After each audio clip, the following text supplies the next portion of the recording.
ಕನ್ನಡಿಗ channel YTಯಿಂದ doctor S Tallur ಮಾಡುವ ವಂದನೆಗಳು. ಸ್ನೇಹಿತರೆ, ತಮ್ಮೆಲ್ಲರಿಗೂ ಸ್ವಾಗತ.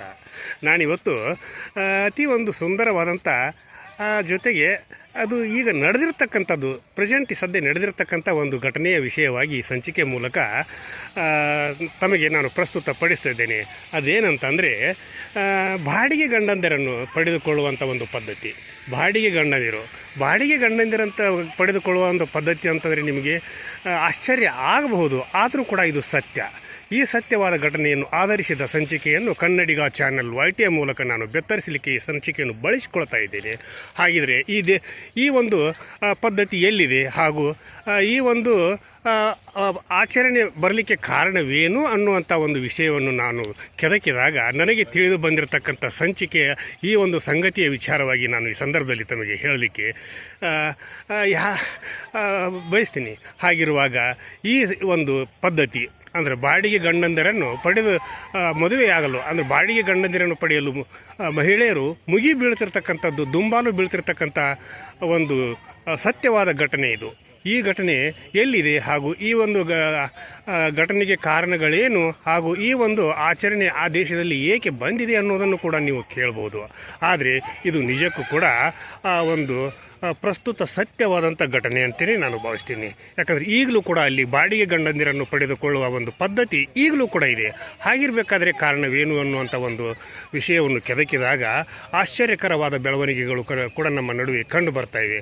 ಹಾಗಾದರೆ ಆ ಆಶ್ಚರ್ಯಕರವಾದ ಘಟನೆಗಳೇನು ಅನ್ನುವಂಥ ವಿಷಯವನ್ನು ನಾನು ಈ ಸಂದರ್ಭದಲ್ಲಿ ಪ್ರಸ್ತುತಪಡಿಸ್ತಾ ಇದ್ದೇನೆ. ಇದು ಯುರೋಪ್ ದೇಶದ ಲಾಟ್ವಿಯಾ ಒಂದು ಪ್ರದೇಶದಲ್ಲಿ ನಡೀತಿರ್ತಕ್ಕಂಥದ್ದು ಹಾಗೂ ಸತ್ಯವಾದಂಥ ಘಟನೆ. ಲಾಟ್ವಿಯಾ ಅನ್ನುವಂಥ ಪ್ರದೇಶದಲ್ಲಿ ಗಂಡು ಮಕ್ಕಳಿಗಿಂತ ಹೆಣ್ಣು ಮಕ್ಕಳ ಸಂಖ್ಯೆ ಸುಮಾರು 15% ಜಾಸ್ತಿ ಇದೆ. ಅಂದರೆ ಒಬ್ಬ ಗಂಡು ವ್ಯಕ್ತಿಗೆ 15 ಜನ ಮಹಿಳೆಯರು. ಹೀಗೆ ಆ ಒಂದು ಜನಸಂಖ್ಯೆಯ ಆಧಾರದಲ್ಲಿ ಅಲ್ಲಿ ಪುರುಷರು ಈಗ ಸಿಗುತ್ತಾನೇ ಇಲ್ಲವಂತೆ. ಹೀಗಿರುವಾಗ ಆ ಸಿಗದೇ ಇರತಕ್ಕಂಥ ಪುರುಷರ ಒಂದು ವಿಷಯವಾಗಿ ಅಲ್ಲಿಯ ಮಹಿಳೆಯರಿಗೆ ದಿಗ್ಭ್ರಮೆ ಉಂಟಾಗಿದೆ ಅಂತೆ. ಹಾಗಿರುವಾಗ ಈ ಒಂದು ಸಮಯದಲ್ಲಿ ಆ ಮಹಿಳೆಯರು ಅಲ್ಲಿ ಬಾಡಿಗೆ ಗಂಡಂದಿರನ್ನು ಪಡೆಯುವಂಥ ಒಂದು ಪದ್ಧತಿ ಚಾಲನೆಯಲ್ಲಿ ಇದೆ ಮತ್ತು ಅದನ್ನು ಅಲ್ಲಿಯ ಸರ್ಕಾರ ಅಧಿಕೃತವಾಗಿ ಘೋಷಣೆ ಮಾಡಿದೆ ಅನ್ನುವಂಥ ಸಂಗತಿಗಳು ಕೂಡ ಬೆಳಕಿಗೆ ಬಂದಿವೆ.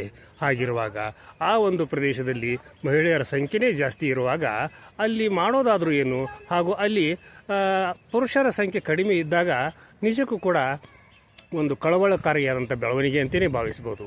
ಹೀಗಿರುವಾಗ ಅಲ್ಲಿಯ ಸರ್ಕಾರನೇ ಅದನ್ನು ಆಚರಣೆಗೆ ತರಲಿಕ್ಕೆ ಆದೇಶವನ್ನು ಮಾಡಿದೆ ಅನ್ನುವಂಥ ವಿಷಯಗಳು ಕೂಡ ಹರಿದಾಡ್ತಾ ಇರೋದನ್ನು ಕೂಡ ನಾವು ಈ ಸಂದರ್ಭದಲ್ಲಿ ನೋಡ್ಬೋದು. ಆದರೆ ಈ ಒಂದು ಪದ್ಧತಿಯಲ್ಲಿ ಯಾಕೆ ಅಂತಂದರೆ, ಅಲ್ಲಿಯ ಮಹಿಳೆಯರಿಗೆ ಎಲೆಕ್ಟ್ರಿಕಲ್ ವಸ್ತುಗಳನ್ನು ಹಾಗೂ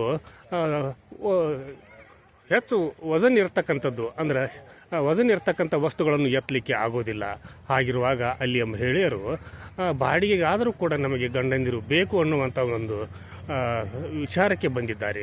ಹಾಗಿರುವಾಗ ಈ ಒಂದು ಸಂದರ್ಭದಲ್ಲಿ ಅಲ್ಲಿಯ ಮಹಿಳೆಯರು ಬಾಡಿಗೆ ಗಂಡಂದಿರನ್ನು ಪಡೆದುಕೊಳ್ಳಲಿಕ್ಕೆ ಹಾಗೂ 1 ದಿವಸಕ್ಕೆ, 1 ತಿಂಗಳಿಗೆ, 1 ವಾರಕ್ಕೆ, 1 ವರ್ಷದ ಅವಧಿಗೆ ಬಾಡಿಗೆ ಗಂಡಂದಿರನ್ನು ಪಡೆದುಕೊಳ್ಳುವಂಥ ಪದ್ಧತಿ ಈಗಲೂ ಕೂಡ ಅಲ್ಲಿ ನಡೀತಾ ಇದೆ ಅನ್ನುವಂಥ ಮಾತುಗಳು ಕೂಡ ಕೇಳಿ ಬರ್ತಾ ಇವೆ. ಹಾಗಿರುವಾಗ ಏನು ಮಾಡಬೇಕು ಅಂತಂದರೆ, ಬಾಡಿಗೆ ಗಂಡಂದಿರ ಆಗುವಂಥ ಪುರುಷರು ಅಲ್ಲಿ ರಿಜಿಸ್ಟ್ರೇಷನ್ ಮಾಡಿಸ್ಬೇಕು. ರಿಜಿಸ್ಟ್ರೇಷನ್ ಮಾಡಿಸಿ ಅವರು ಹೋಗಬೇಕು. ಆಮೇಲೆ ಅಲ್ಲಿ ಹೋಗಿ ಆ ರಿಜಿಸ್ಟ್ರೇಷನ್ ಮಾಡಿದಂಥ ಕೇಂದ್ರದಲ್ಲಿ ಮಹಿಳೆಯರು ಹೋಗಿ ಅವರನ್ನು ಕಳಿಸ್ಕೊಡ್ರಿ ಅಂತ ಹೇಳ್ತಾರೆ. ಅದೇನು ಪಾರ್ಸಲ್ ವಸ್ತುನ ಕಳಿಸ್ಕೊಡ್ಲಿಕ್ಕೆ, ಆದರೆ ಅದು ಸತ್ಯ. ಹಾಗಿರುವಾಗ ಆ ಬಾಡಿಗೆ ಗಂಡಂದಿರು ಈ ಒಂದು ಪ್ರದೇಶದಲ್ಲಿ, ಲಾಟ್ವಿಯಾ ಪ್ರದೇಶದಲ್ಲಿ ಆಚರಣೆಯಲ್ಲಿ ಇರೋದಂತೂ ಸತ್ಯ. ಹೀಗಿರುವಾಗ ನಮ್ಮ ದೇಶದ ಒಂದು ಪರಿಸ್ಥಿತಿ ಏನೇ ನೋಡಿ, ಆದರೂ ಕೂಡ ಇಲ್ಲಿಯೂ ಕೂಡ ಮಹಿಳೆಯರ ಸಂಖ್ಯೆನೇ ಜಾಸ್ತಿ ಆಗ್ತಾ ಇದೆ ಇತ್ತಿತ್ತಲಾಗಿ. ಆದ್ದರಿಂದ ಪ್ರತಿಯೊಬ್ಬರು ಕೂಡ ಈ ಒಂದು ಸಂಚಿಕೆಯ ಮೂಲಕ ನಿಮ್ಮ ಅಭಿಪ್ರಾಯಗಳು ಏನು ಅನ್ನುವಂಥ ಭಾವನೆಯನ್ನು ವ್ಯಕ್ತಪಡಿಸ್ತೀರಿ. ಜೊತೆಗೆ ಈ ಸಂಚಿಕೆಗೆ ಸಬ್ಸ್ಕ್ರೈಬ್ ಆಗದೇ ಇರತಕ್ಕಂಥವ್ರು ಪ್ರತಿಯೊಬ್ಬರು ಕೂಡ ಸಬ್ಸ್ಕ್ರೈಬ್ ಮಾಡ್ತೀರಾ ಅಂತ ಹೇಳ್ತಾ, ಈ ಸಂಚಿಕೆಗೆ ನೀವೆಲ್ಲರೂ ಕೂಡ ಲೈಕ್ ಮಾಡಿರಿ, ಕಮೆಂಟ್ ಮಾಡಿರಿ, ಸಬ್ಸ್ಕ್ರೈಬ್ ಮಾಡಿರಿ ಅಂತ ಹೇಳಿ ಈ ಸಂಚಿಕೆಯನ್ನು ಪ್ರತಿಯೊಬ್ಬರಿಗೂ ಕೂಡ ತಲುಪಿಸ್ರಿ ಅನ್ನುವಂಥ ಒಂದು ವಿನಂತಿಯೊಂದಿಗೆ ತಮಗೆ ವಿನಂತಿ ಮಾಡಿಕೊಳ್ಳುವುದರೊಂದಿಗೆ ಇವತ್ತಿನ ಸಂಚಿಕೆಯನ್ನು ಇಲ್ಲಿಗೆ ಮುಗಿಸುತ್ತೇನೆ. ನಾಳಿನ ಸಂಚಿಕೆಯೊಂದಿಗೆ ತಮ್ಮ ಜೊತೆ ಹಾಜರಾಗ್ತೀನಿ. ಅಲ್ಲಿವರೆಗೂ ನನ್ನ ನಮಸ್ಕಾರ.